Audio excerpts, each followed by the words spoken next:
Bonjour à tous. Alors les plus futés d'entre vous l'auront sûrement déjà compris. Aujourd'hui je vais tenter de répondre à la question suivante. Comment se décompose le prix d'une place de cinéma? On entend souvent dire que le cinéma c'est trop cher, et c'est vrai qu'en gros pour une place en plein tarif il faut compter à peu près 10 euros. 10 euros pour se donner une idée c'est quoi? C'est le prix d'un t-shirt basique, d'un kebab à Paris ou de 4 kebabs à Marseille. Alors concrètement, lorsque vous donnez 10 euros à la caisse de votre cinéma, qui gagne quoi? Et pour commencer, combien empoche le cinéma? Oui, alors je suis au courant qu'on ne peut pas dire en poche pour un cinéma, parce que le cinéma ne peut pas, à proprement parler, empocher quoi que ce soit, puisque ça signifierait qu'il a une poche, comme une personne physique, comme vous et moi. Bon, cela dit, je veux dire, si c'est pour commencer avec ce genre de questions déjà d'entrée de jeu, la vidéo va durer 45 minutes, on va encore me dire voilà, c'est trop long, faut couper, faut raccourcir. Sur les 10 euros, l'exploitant de la salle, c'est-à-dire concrètement le cinéma dans lequel vous vous trouvez, va encaisser 4 euros. Et pour être tout à fait précis, 4,10 euros, puisque le pourcentage qui revient aux exploitants est de 41%. Donc par exemple, si vous avez un tarif réduit à 6 euros, eh bien la salle empoche donc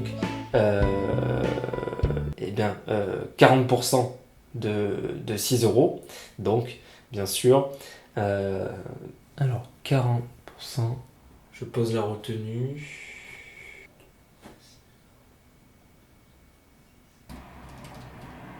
2,40 €. Alors ensuite, il y a une autre partie prenante qui encaisse également 41%.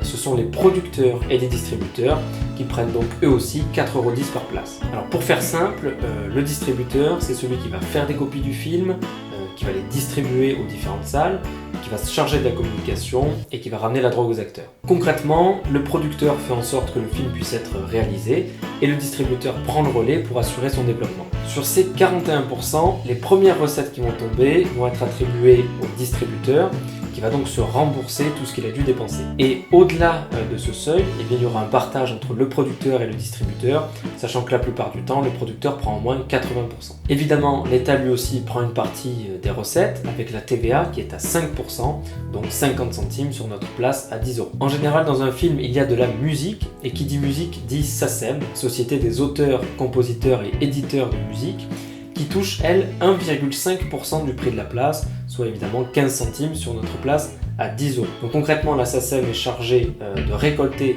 cet argent et de le reverser aux personnes qui ont participé à la bande-son du film. Donc très concrètement, c'est la SACEM qui reverse des droits à Eminem pour sa participation dans La Rage au ventre, ou encore à Kev Adams et à Black M pour les nouvelles aventures d'Aladin. Avec les arrondis, disons qu'il reste à peu près 11% sur nos 10 euros. Alors à votre avis, qui encaisse ces 11%? Là, si vraiment vous avez répondu à voix haute devant votre écran, il faut très rapidement consulter un spécialiste. Et bien sur ces 10 euros, il y a donc 1,10 € qui correspond à la TSA, la taxe spéciale additionnelle. Alors ça, c'était son nom au départ lorsqu'elle a été créée en 1947, puisqu'elle s'appelle depuis quelques années la taxe spéciale sur les entrées des salles de spectacle cinématographiques. Mais bon, tout ça, on s'en fout. L'objectif de cette taxe est assez simple, on prend une partie des recettes pour les réinjecter dans d'autres films qui en ont besoin. La taxe est gérée par le CNC, qui a pour but en gros de soutenir les petites productions. C'est aussi à cause du CNC que vous n'avez pas pu aller voir Massacre à la tronçonneuse avant d'avoir 16 ans. Bon, je sais que vous l'avez fait, ceci dit, c'est pas la peine de mentir, parce que tout le monde est là, Non, moi je l'ai pas fait, je respecte la loi. Ah bah non, j'ai pas 16 ans, je vais pas voir le film. Voilà, vous savez maintenant ce qui se cache derrière le prix d'une place de cinéma. C'était le tout premier numéro de Cinéculture, j'espère qu'il vous aura plu. Si c'est le cas, n'hésitez pas à nous le dire en commentaire. Alors juste pour information, je vous rappelle que si vous ne partagez pas cette vidéo à au moins 10 personnes de votre entourage, eh bien une licorne avec le visage de Nadine Morano viendra assassiner toute votre famille dans la nuit du 20 au 21 février prochain. A très bientôt.